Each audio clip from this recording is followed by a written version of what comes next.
انسان کو اپنی زندگی حقیقت کے آئینے میں گزارنے کی کوشش کرنی چاہیے۔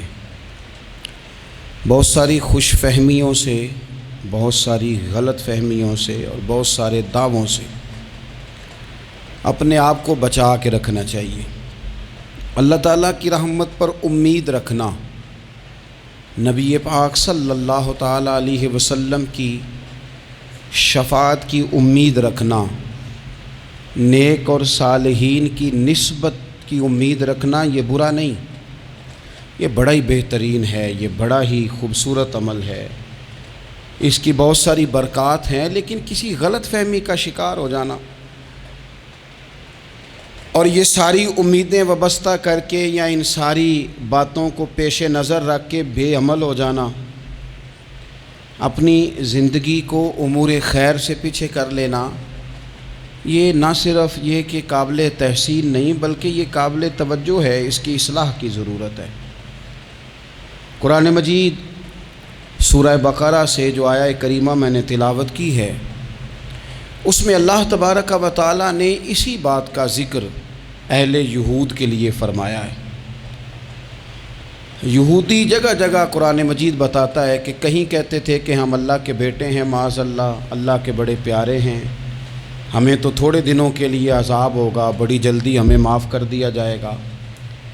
وہ بڑی لمبی چوڑی خوش فہمیوں کا اظہار کرتے اور بڑے بڑے دعوے کرتے۔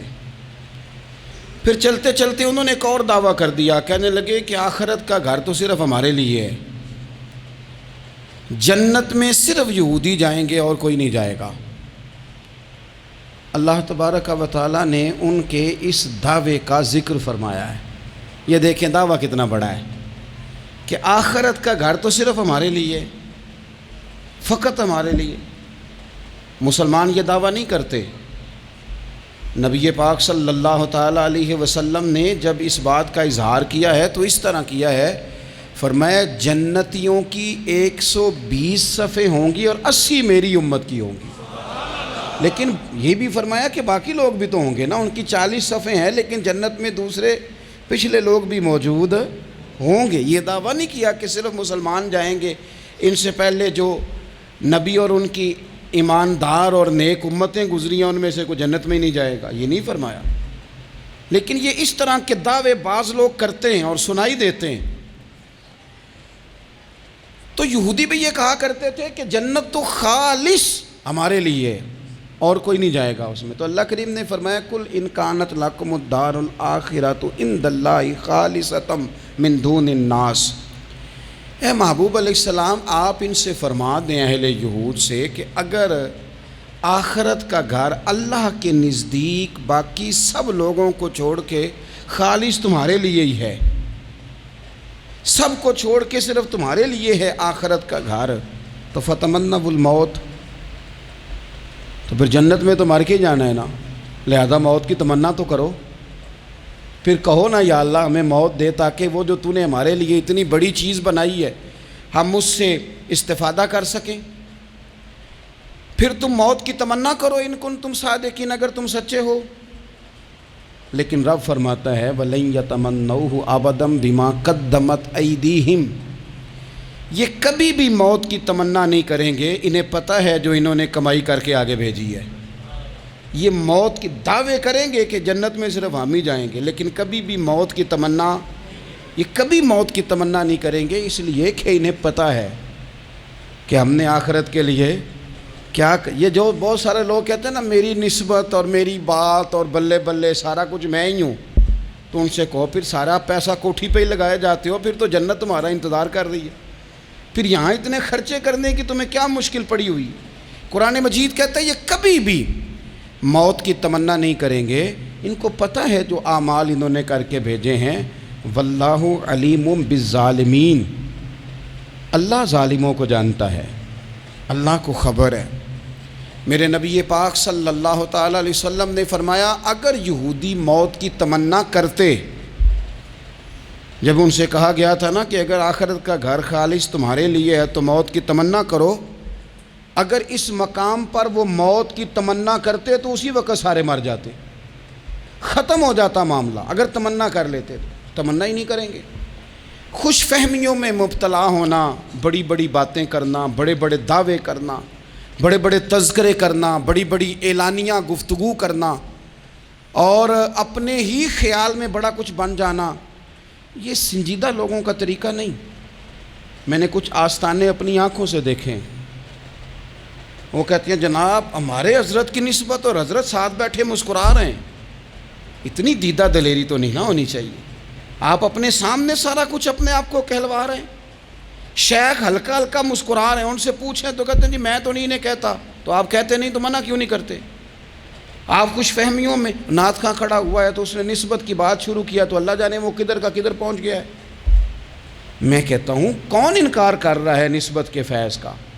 کون منکر ہے؟ یہی تو باعث نجات ہے ہمارے لیے، امیدیں۔ لیکن یہ کہ خوش فہمی میں مبتلا ہو جانا اور اس طرح کے بڑے بڑے دعوے کرنا، اور پھر بہت ساری خوابیں آتی ہیں لوگوں کو، اور خوابوں کی بنیادوں پر بڑا کچھ بنتا ہے۔ تو میں کہتا ہوں جناب خواب میں تو میں کہہ دوں آپ سے خواب میں کہ میں راحت کا صدر بن گیا ہوں تو آپ کو کوئی اعتراض ہے؟ میں خواب میں بنا ہوں، آپ کو اس میں کیا اختلاف؟ حقیقت کی زندگی میں آئیں۔ حقیقت کی زندگی میں جتنے لوگ نیک ہیں، پرہیزگار ہیں، دعویٰ ہے غلامی کا، دعویٰ ہے نسبت کا، فلانی شے کا، تو پھر بھئی آپ نے اتنا مال کاہے کو جمع کر لیا ہے؟ پھر یہ کاریں، یہ بنگلے، یہ کوٹھیاں، یہ جائیدادیں، یہ جلسوں کی فیسیں، یہ نعتوں کی فیسیں، یہ کس لیے؟ پھر تو آخرت آپ کے لیے سجی ہوئی ہے، سنوری ہوئی ہے، پھر تو آپ اس طرف توجہ کریں۔ حقیقت پسندی کا مزاج جب تک قوموں میں نہیں آتا، قومیں اتنی دیر تک اپنی روحانی، اخلاقی اور کردار کی بلندی نہیں حاصل کر پاتی۔ تو موت کی تمنا، یہاں ایک بات اور سن لیں، شریعت اسلامیہ کے اندر مصیبتوں سے گھبرا کر موت کی تمنا کرنا منع ہے۔ کوئی شخص کسی مشکل میں ہے، بیماری میں ہے، تکلیف میں ہے، دکھ میں ہے، تو موت کی تمنا کرے کہ اس بیماری سے تو مر جاؤں تو اچھا ہے، تو یہ منع ہے اس کے لیے۔ ہمارے ہاں کچھ لوگ لا علمی کی بنیاد پر، چھوٹا سا جھگڑا گھر میں ہوا تو کہتے ہیں میں تو اللہ سے دعا کرتا ہوں میں اب مار ہی جاؤں۔ بھائی آپ اتنی سی بات نہیں سہ سکے، اور آپ نے اتنی سی بات پر اتنی بڑی بات کر دی کہ میں اب چلا ہی جاؤں، اور یہ جھگڑوں کے اندر عام لوگ کہہ دیتے ہیں، یہ منع ہے۔ نبی پاک صلی اللہ تعالیٰ علیہ وسلم نے اس سے منع فرمایا، بلکہ مسلم شریف میں فرمایا کہ اگر تم نے کبھی دعا کرنی بھی ہو کسی وقت تو ان لفظوں سے کر سکتے ہو کہ یا اللہ جب تک میرا زندہ رہنا میرے حق میں بہتر ہے، مجھے دنیا میں رکھ، اور جب میرا یہاں سے چلے جانا تیری حکمت کا تقاضا ہے اور میرے حق میں بہتر ہے تو پھر مجھے ایمان کے ساتھ لے جا، پھر تو مجھے لے جا۔ تمنا موت کی کرنا اور مصیبتوں سے گھبرا کر کرنا، اور بھائی مشکلات میں جینا تو حسن ہے۔ اصل میں نا جس کی جان تھی نا اس کے نام نہیں نہ لگائی ہم نے کبھی بچوں کے نام لگا دی، کبھی کاروبار کے نام لگا دی، کبھی دوستوں کے نام لگا دی، پھر وہ بے وفا ہوا تو مرنے کو جی چاہا، وہ بے وفا ہوا تو مرنے کو جی چاہا، اس نے تنگ کیا تو مرنے کو جی چاہا۔ النبی اولیٰ بالمؤمنین من انفسہم، اللہ فرماتے ہیں تم نہیں جان کے مالک، میرا نبی تمہاری جانوں کا مالک ہے۔ جان پاوے نہ جان میرے محبوبہ، میں تے لگیاں توڑ نبھیساں، رات تیرے وچ رول کے مرساں، تے قدم نہ پچھاں ہٹیساں، شہر تیرے دے ٹکڑے منگساں، تے تیرے کتیاں دے قدم چمیساں، آزم اے جان امانت تیری، تو جدوں منگ سیں میں پیش کرے ساں۔ یہ تو کسی اور کی ہے، ہماری ہے نہیں۔ تو بہت سارے لوگ گھبرا کر ہو بڑی تکلیف آ گئی، بھئی آپ جلدی نہ کریں، بالکل جلدی نہ کریں، آپ حوصلہ پیدا کریں، اور جیا تو جاتا ہی مشکل میں ہے۔ اقبال نے کہا تھا کارِ جہاں دراز ہے اب میرا انتظار کر، یہ زندگی لمبی ہے، یہ مشکلات سے ہو کر کے گزرتی ہے، اس میں مد و جزر رہتا ہے۔ تو شریعت اسلامیہ میں منع ہے موت کی تمنا کرنا، موت کی خواہش کرنا، بلکہ نبی پاک صلی اللہ تعالیٰ علیہ وسلم نے تو یہاں تک ارشاد فرمایا کہ تم موت کی تمنا نہ کرو، اس لیے کہ اگر تم برے ہو اور زندہ ہو تو ہو سکتا ہے زندگی میں اللہ تمہیں توبہ کی توفیق دے دے، اور اگر تم اچھے ہو تو پھر بھی موت کی تمنا نہ کرو، اس لیے کہ اچھے ہو تو تمہاری اچھائی میں روز برکت ہی ہو رہی ہے، لوگوں کو فائدہ ہی ہو رہا ہے، خیر ہی بٹ رہی ہے۔ تمنا موت کی کرنا، اور ویسے بھی نہ ہم اپنی مرضی سے یہاں آئے ہیں اور نہ مرضی سے جانے کی کوشش کرنی چاہیے معاذ اللہ۔ نہ اپنی مرضی آئے ہیں، نہ اپنی مرضی سے کوئی مرنے کی کوشش کرے گا تو خودکشی حرام ہے، اور رب رسول کی مرضی سے مرے گا تو وہ شہادت ہے۔ وہ اس طرح کی شہادت ہے کہ جس میں کہا مردہ کہنا ہی نہیں، یہ تو زندہ ہے، اس لیے کہ میرے نام پہ مر گیا ہے۔ تو موت کی تمنا کرنا یا اس طرح کا رویہ منع ہے۔ البتہ یہ جو یہود کا کام تھا، ان کا جو لہجہ تھا، اللہ فرماتے ہیں یہ تو ہزار سال عمر مانگتی ہیں تو جانا ہی نہیں چاہتے۔ کچھ لوگ لمبی عمر کے حریص ہوتے ہیں، اس کی وجہ یہ ہوتی ہے کہ آخرت کے لیے کام نہیں کیا، آخرت پر اس طرح کا یقین نہیں، اس طرح کا مزاج نہیں، دنیا داری کا مزاج بن گیا، بہت سارا مال جمع کر لیا، بڑے بنگلے بنائے، اتنی مشکل دنیا داری کٹھی کی، اب چھوڑ کے مر جائیں۔ ان لوگوں کا مرنے کو دل ہی نہیں کرتا، کوئی ارادہ ہی نہیں ہے، بالکل نہیں دنیا چھوڑنا چاہتے، محنت سے کٹھی کی ہے، اتنے لاؤ لشکر بنائے ہیں، اب کیسے چھوڑ جائیں۔ کچھ لوگ ایسے ہیں جنہوں نے گٹھڑی باندھ کے رکھی ہوئی ہے، ان کو زیادہ ویٹ نہیں کرنا پڑتا، اس لیے کہ انہوں نے کوئی سامان بوکی نہیں کرایا، تو جو ہے ہینڈ کیری ہے، اس لیے لوگ انتظار کرتے رہیں گے اور جناب بلال حبشی جنت میں پہنچ بھی جائیں گے۔ ابھی میزان عمل لگا ہوگا لیکن حضرت ابو ذر غفاری جنت میں ٹہلتے ہوئے نظر آ رہے ہوں گے۔ لوگوں نے جمع نہیں نہ کیا، جتنا مال زیادہ اتنی چیکنگ بھی اس کی زیادہ، جتنے بیگ زیادہ ایئرپورٹ پہ اتنا انتظار بھی زیادہ۔ ہینڈ کیری والے کو کوئی مسئلہ اسی کسے دے کچھ بھی نہ لگ دے تے نہ کوئی ساڈا دردی، بھئی مال کاہے کا تو حساب کاہے کا۔ مولا علی شیر خدا کرم اللہ تعالی وجہہ الکریم سے کسی نے کہا ہم گنجائشیں تلاش کرتے ہیں نا، اور شریعت کی گنجائش اختیار کرنے میں حرج بھی کوئی نہیں ہوتا، شریعت گنجائش دیتی ہے، مال جائز ہو آپ کو تو آپ اس کو استعمال کریں، بڑا مکان بنائیں، بڑی جائیداد خریدیں، بڑی گاڑی میں سفر کریں، مہنگا موبائل خریدیں، اچھے کپڑے پہنیں، کوئی منع نہیں کرتا۔ لیکن جو حضور کا مزاج ہے، جو سرکار نے اپنے لیے پسند کیا، وہ یہ ہے کہ سویرے روٹی کھانی ہے، شام کو فاقہ کرنا ہے۔ تو حضرت مولا علی شیر خدا کرم اللہ تعالی وجہہ الکریم سے کسی نے کہا کہ چلو جائز پیسے اکٹھے کر لیں، جائز تو جمع کرنا منع نہیں۔ تو حضرت علی کی باتیں بڑی حکمتوں والی تھی نا، تو ایک جملے میں انہوں نے کئی جواب دے دیے۔ کہنے لگے میاں مال حرام ہو تو عذاب ہوتا ہے، حلال ہو تو حساب ہوتا ہے، لہٰذا ہم دونوں کام ہی نہیں کرتے، نہ ادھر جاتے ہیں نہ ادھر جاتے ہیں۔ جمع کرنے کی حاجت کیا ہے؟ دنیا اتنی سجا لینا، اتنی سوار لینا، بڑا ٹھنڈا اے سی چلتا ہے ہمارے کمروں میں، کھلی آنکھوں سے لوگ بستر سے اٹھ نہیں پاتے، آنکھیں کھل گئی ہیں، الارم بج گیا ہے، لیکن وہ بہت مزے کی پسند کی روٹی رات کھائی تھی، اپنی مرضی کا کھانا کھایا تھا، پیٹ بھر کے کھایا تھا، مرضی کے مشروبات پیے تھے، ٹھنڈے کمرے میں آرام ہے، کھل گئی ہے آنکھ، موٹے الارم نے آواز دیا اٹھو، لیکن یہ غفلت ہے نا، دنیا جمع کر لی ہے نا ساری۔ میں آپ کو صحیح بتاتا ہوں، اگر یہ ساری آسانیاں نہ ہوں، دقتیں ہوں، تو کچھ رات کو ہمیں تھوڑا پسینہ بھی آئے تو بار بار آنکھ کھلے، یہ مچھر کبھی نہ سونے دے تو بار بار آنکھ کھلے، یہ تن آرام پسند نہ ہوں تو کچھ اٹھیں، کچھ رات کو گرمیوں کی چھوٹی راتوں میں بھی تہجد پڑھی جا سکے۔ لیکن اقبال کہتے ہیں لہو مجھ کو رلاتی ہے جوانوں کی تن آسانی، یہ تن آسان ہو گئے، مزاج نہیں رہا ہمارا، ہمیں آرام چاہیے، سکون چاہیے۔ آپ یقین کریں کبھی کبھی میں حیران ہوتا ہوں، رونا آتا ہے اپنی اگلی نسل پر، رونا آتا ہے۔ یعنی بچے مدرسے میں پڑھنے والے، چونکہ وہ اے سی والے گھر سے اٹھ کے آتے ہیں، مدرسے میں پڑھنے والے بچے کہتے ہیں جناب وہ کچھ گرمی زیادہ ہے تو میری کچھ طبیعت برداشت نہیں کرتی، تو میری اماں نے کہا تھا 4 چھٹیاں لے لو کہ موسم ٹھیک ہو جائے گا تو پھر سے تعلیم ہو جائے گی۔ تو غور سے چہرے دیکھتے ہیں تو ہم کہتے ہیں یار اگر کل کو ہمیں جہاد پہ جانا پڑا تو ہم لوگ جائیں گے، ہم میدانوں میں نکلیں گے، ہم وہ لوگ ہیں جو سختیاں برداشت کریں گے، یہ والے لوگ ہیں جو میدان میں جائیں گے جو 1 منٹ کے لیے اتنی دنیا جمع کر لی، مرنے کو جی نہیں چاہ رہا۔ حضرت شاہ فرید الدین عطار رحمۃ اللہ علیہ کہتے ہیں میں بڑا مہنگا کاروبار کرتا تھا، عطر بیچتا تھا، مہنگا کاروبار ہے نا، عرب شریف کے اندر آپ جائیں تو جہاں سونے والی دکان ہوتی ہے اس کے ساتھ خوشبو والی دکان ہوتی ہے، مکہ مکرمہ میں دیکھ لیں، مسجد نبوی میں دیکھ لیں، مہنگا کاروبار ہے یہ، اور اب میرا بزنس تھا، کاروبار تھا۔ تو آپ فرماتے ہیں کہ ایک دن ایک بزرگ آ گئے، انہوں نے ایک شیشی دیکھی، خوشبو سونگی، دوسری، تیسری، چوتھی، اچھے سیل مین آگے بڑھ کے خود کہتے ہیں آپ کو کیا چاہیے. میں نے بھی کہا بابا جی کیا چاہیے مجھے بتائیں, کیا دیکھ رہے ہیں؟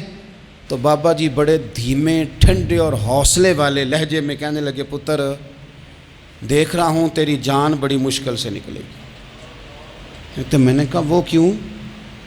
کہنے لگے اتنی مہنگا تو نے مال جمع کیا ہے, کبھی مرنے لگے گا تو یہ یاد آئے گا, کبھی وہ یاد آئے گا, کبھی سادہ کر لیں اس کو سادہ کر لیں, کبھی اس سوسائٹی والا پلاٹ یاد آئے گا, کبھی ادھر والا یاد آئے گا, کبھی لاہور والا یاد آئے گا. کہاں مرنے کو جی چاہتا ہے. اور پھر ایک اور دھوکہ ہے, میں بچوں کے لیے کر رہا ہوں. بچوں کے نام تو ایک دھیلا بھی نہیں, وہ تو سارا آپ کے اپنے نام ہے. ایسے ہی بہانہ بنایا ہوئے بچوں, کس بچے کے نام؟ بچے نے تو 50 دفعہ کہا ہے کہ وہ ایک دکان بیچ دو, میں نے کام کرنا ہے. تو ابا کہتا مراں گا تو تاں بکے گی. کہاں بچوں کے لیے؟ کون کہتا ہے بچوں کے لیے؟ یہ تو خواہشات ہیں جن پر ہمارا اپنا قبضہ ہے, ہر کنجی تو ہماری جیب میں. کون کہہ رہا ہے؟ وہ تو کبھی جا کے ملے گا ان کو جب موقع آئے گا. تو کہا یہ اتنا مال جمع کیا ہے تم پتر, تیری جان تو مشکل سے نکلے گی. تو کہتے ہیں میں دنیا دار تھا, دنیا دار کو نصیحت کریں تو وہ غصہ کرتا ہے, طنز کرتا ہے. کہتے ہیں مجھے غصہ آیا تو میں نے جھٹ سے کہا, لوگ کہتے نہیں تم اپنی قبریں جانا ہے تو میں اپنی, کہتے میں نے جھٹ سے کہا, میں نے کہا بابا میری جان تو مشکل سے نکلے گی تو تیری کیسے نکلے گی؟ تو کہتے ہیں بابا جی کہنے لگے پتر ادھر آ نا ذرا. تو میں کاؤنٹر کے اوپر سے ہو کے بابا جی کے پاس آیا. وہ میری دکان کے فرش پہ لیٹے, کعبے کو منہ کیا, کلمہ پڑھا اور ان کی روح پرواز کر گئی. عرش فرشتے بانگاں ملیاں, مکے پہ گیا شور, بلے شاہ اسی نہیں مرنا, اے تے مر گیا ہی کوئی ہور, نالے وارث شاہ وہ کدوں مر دے جنہ کیتیاں نیک کمائیاں نے. کہا یہ دیکھ لو مر گئے, بس اتنی کام تھا, تیاری ہے.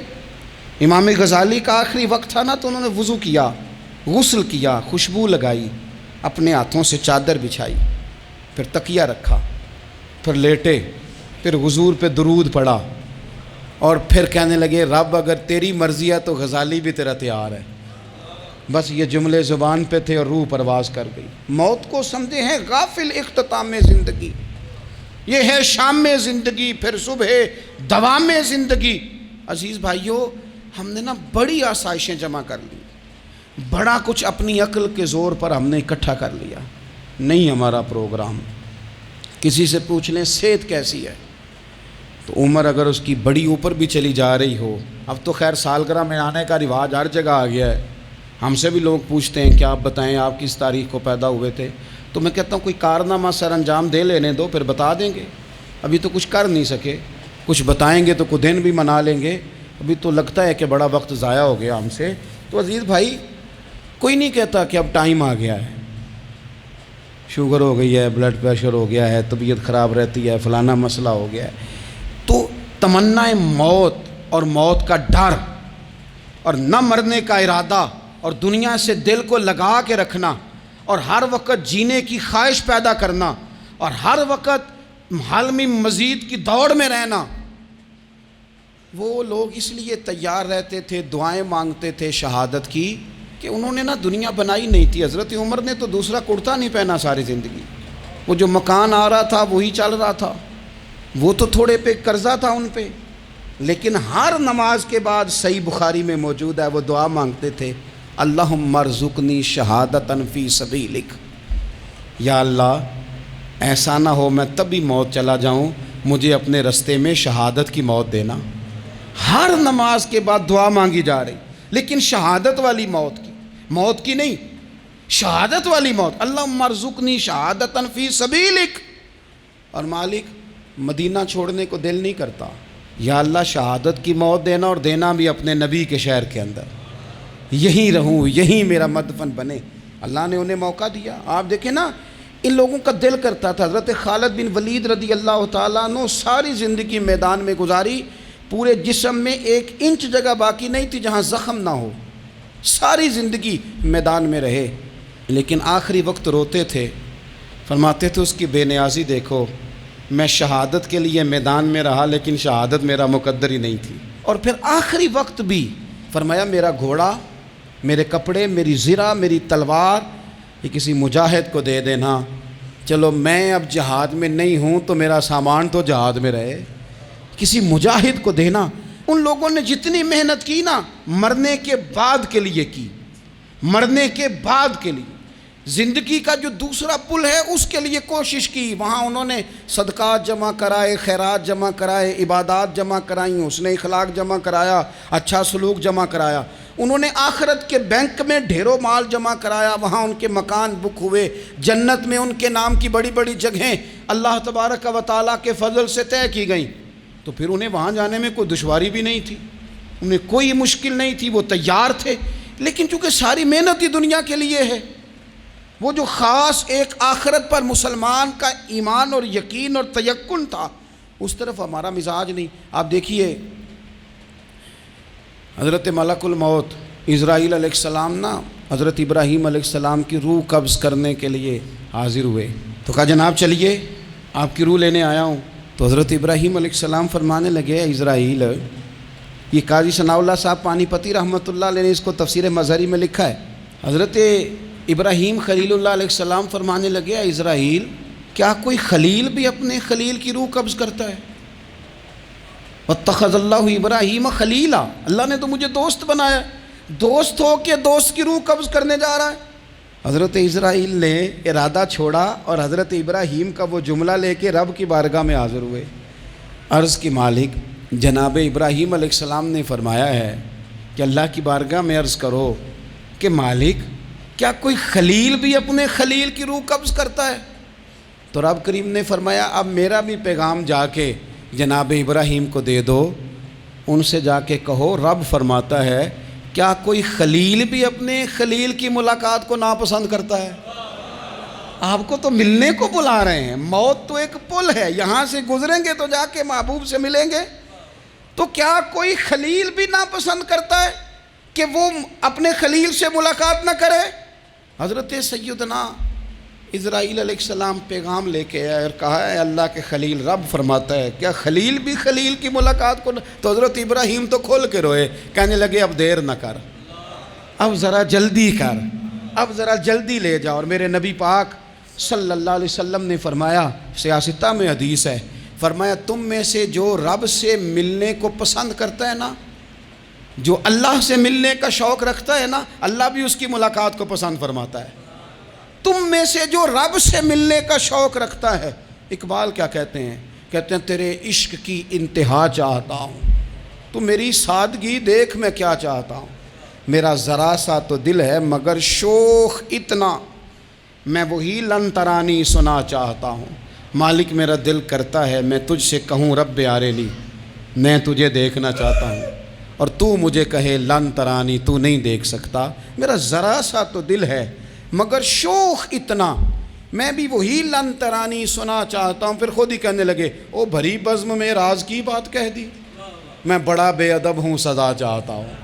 یہ تو سب کو بتانے والی بات ہی نہیں تھی جو میں نے بتا دی، بھری بزم میں راز کی بات کہہ، بڑا بے ادب ہوں سزا چاہتا ہوں۔ نبی کریم علیہ السلام نے فرمایا تم میں سے جو رب کی ملاقات کا شوق رکھتا ہے نا، اللہ بھی اس کی ملاقات کو پسند فرماتا ہے، اور فرمایا تم میں سے جس کا رب سے ملنے کا شوق نہیں نا، اللہ بھی اس کی ملاقات کو پسند نہیں فرماتا۔ یہ سیاستہ میں حدیث ہے، ایک دفعہ غور کر نہ لیں، فلاں سے ملنے کو بھی جی چاہتا ہے، فلاں علاقہ دیکھنے کو بھی جی چاہتا ہے، فلاں کی ملاقات کو بھی جی چاہتا ہے، کبھی اس کو ملنے کو بھی جی چاہتا ہے جس نے بنایا ہے سارا کچھ، کبھی اس کی صحابہ تو تڑپ کے حضور کی بارگاہ میں آئے تھے نا، وَإِذَا سَأَلَكَ عِبَادِي عَنِّي فَإِنِّي قَرِيبٌ، تڑپ کے کہا تھا یا رسول اللہ صلی اللہ علیہ وسلم سالوں بیت گئے، سجدے کرتے، عبادت کرتے، روزہ رکھتے، حج کرتے، زکوٰۃ دیتے، اب دل کرتا ہے کبھی وہ ملے، کبھی اسے دیکھیں، کبھی یہ حقیقت منتظر نظر آ نہ لباس مجاز میں، لاکھوں سجدے تڑپ رہے ہیں میری جبین نیاز میں، دل کرتا ہے ملنے کو۔ تو جب صحابہ نے آ کے حضور کی بارگاہ میں یہ عرض کی نا یا رسول اللہ رب سے ملنے کو جی چاہتا ہے، تو اللہ نے فرمایا وَإِذَا سَأَلَكَ عِبَادِي عَنِّي فَإِنِّي قَرِيبٌ، اے محبوب جب میرے بندے آپ کے پاس آ کے میرے بارے میں سوال کریں تو ان سے فرما دو میں تو ان کے قریب ہی ہوں، جب بھی دعا مانگیں گے میں ان کی دعاؤں کو قبول فرماؤں گا، میں قریب ہوں ان کے۔ اپنے دل کے اندر شوق ہو، اللہ رسول کی طرف بڑھنے کا شوق ہو، مسلمان موت سے نہیں ڈرتا، لیکن صحیح بخاری اور صحیح مسلم میں حدیث ہے، نبی پاک علیہ الصلوۃ والسلام نے فرمایا آج ایک مسلمان 1000 کافر کو آگے لگا لیتا ہے اور کافر بھاگ جاتا ہے، ایک وقت آئے گا ایک کافر ہوگا اور 1000 مسلمان کو بھگا ڈالے گا۔ یا رسول اللہ کیوں؟ ہمارے پاس اسلحہ نہیں ہوگا، ہمیں لڑنے کا سلیقہ نہیں آئے گا؟ تو نبی پاک علیہ السلام نے فرمایا یہ مسئلہ نہیں، تمہیں وہن ہو جائے گا، وہن۔ یا رسول اللہ یہ وہن کیا ہوتا ہے؟ تو حضور نے فرمایا تمہیں نا زندگی سے پیار ہو جائے گا، تمہیں مرنا برا لگے گا، کراہت آئے گی مرنے سے، تم مرنا نہیں چاہو گے۔ تو جب کسی کو زندگی سے پیار ہو جائے تو پھر وہ بھاگتا ہے، پھر وہ ہر بندے کی ہر بات مانتا ہے چونکہ وہ جینا چاہتا ہے۔ اور کچھ لوگ ایسے ہوتے ہیں، وہ جب بدر میں مسلمان پہنچے نا تو جاسوس بھیجا ابو جہل نے، کہا جاؤ پتہ کر کے آؤ لوگ کتنے ہیں اور ان میں جوان کتنے ہیں، بوڑھے کتنے ہیں اور اسلحہ کتنا ہے۔ جاسوسی اس دور میں بڑی آسان تھی، کوئی مخصوص وردی تو فوجیوں کی ہوتی نہیں تھی۔ تو وہ شخص آ گیا، مسلمانوں کو دیکھ کر واپس گیا تو جا کے اس نے بدر کے دن ابو جہل سے کہا کہ وہ 313 ہیں اور ان میں بچے بھی ہیں، بوڑھے بھی ہیں اور اسلحہ بھی زیادہ نہیں، اور گھوڑے اور اونٹ اور سواریاں بھی تھوڑی ہیں۔ تو ابو جہل بڑا ہنسا اور معاذ اللہ کہنے لگا کیا ان نے ہم سے لڑنا ہے؟ تھوڑے سے تو لوگ آئیں، اس طرح کرو صبح نا انہیں پشتوں پہ باندھ کے نا گھوڑوں کی تو مکے لے چلتے ہیں، وہاں جا کے دیکھیں گے ان کے ساتھ کیا کرنا ہے۔ تو وہ جاسوس کہنے لگا پوری بات تو سن لے۔ اس نے کہا پوری بات کیا ہے؟ کہنے لگا آئے 313 ہیں پر گھر واپس جانے کا کسی کا بھی ارادہ نہیں، وہ کشتیاں جلا کے آئے ہیں، میں رات وہاں گزار کے آیا ہوں، میں نے بوڑھوں کو بھی شہادت مانگتے دیکھا ہے، میں نے بچوں کو بھی شہادت مانگتے دیکھا ہے، میں نے ایک ایک کے سینے میں مر مٹنے کا جذبہ دیکھا ہے۔ وہ جینے کی امنگ لے کے نہیں آئے، ہتھیلی پہ رکھ کے آئے ہیں جان، اور ایک ایک شخص شہید ہو کے جانا چاہتا ہے، اور وہ ایک دوسرے کے پیچھے چھپیں گے نہیں۔ یہ جو موت ہے نا، موت یہ تو ایک پل ہے، اس سے گزریں گے، اللہ رسول کے حضور جائیں گے، جنت کی نعمتیں، خدا کی تیار کی ہوئی رحمتیں مسلمان کا آگے بڑھ کے استقبال کریں گے۔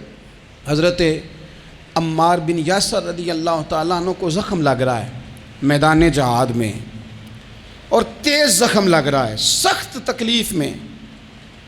تو ایک شخص نے آ کے پوچھا کیا حال ہے؟ تو آپ فرمانے لگے حال کیا ہونا ہے، تھوڑا سا ٹائم رہ گیا ہے۔ تو بندہ پریشان ہو گیا، اس نے کہا کس بات میں؟ فرمانے لگے تھوڑا سا ٹائم رہ گیا ہے، بس میں نبی پاک سے ملنے والا ہوں اور حضور کے صحابہ سے ملنے والا ہوں۔ حضرت عمار بن یاسر رضی اللہ تعالیٰ عنہ کہنے لگے تھوڑا سا ٹائم رہ گیا، تھوڑا سا مرنا مرنا ہر کوئی آکھے تے میں بھی آکھاں مرنا، تے جس مرنے تھی خوشبو نہ آوے او مرنا کی مرنا، تے جس مرنے وچ سونا راضی اس مرنے تو کی ڈرنا۔ ایک گل رکھنا یاد کہ میرا جس دن ہووے مرنا، سب کچھ کرنا، سب کچھ کر کے میرا منہ روزے ول کرنا، شاید میرا آقا آوے میں دیدار حضور دا کرنا۔ فرمایا کہ وہ تو بالکل قریب آ گیا ٹائم۔ حضرت سیدنا بلال حبشی رضی اللہ تعالیٰ عنہ آخری وقت ہے، لوگ بڑا اس کا منظر جب بیان کرتے ہیں تو خوفناک بیان کرتے ہیں، اس طرح کا لہجہ اختیار کرتے ہیں کہ بات سن کے بندہ کانپ جائے۔ سیدنا بلال حبشی رضی اللہ تعالیٰ عنہ بالکل آخری وقت ہے، جانے کا ٹائم۔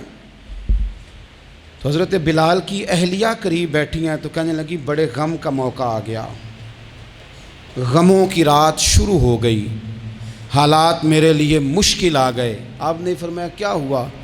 کہنے لگی آپ جا رہے ہیں؟ تو حضرت بلال کہنے لگے یہ غم کا موقع نہیں، یہ تو خوشی کا موقع ہے، میں جاؤں گا تو حضور سے ملوں گا نا، جاؤں گا تو نبی پاک سے ملاقات ہوگی، یہ تو میرا ملاقات کا وقت آیا۔ تو اپنی زندگی کے اندر انسان کچھ اپنی آخرت کے لیے کرے، کچھ زاد راہ جمع کرے، کچھ وہ تیاری کرے، کچھ اس کے پاس ایسے اعمال ہوں جس کی بنیاد پر اس کا رب رسول کی بارگاہ میں حاضری کو جی چاہے۔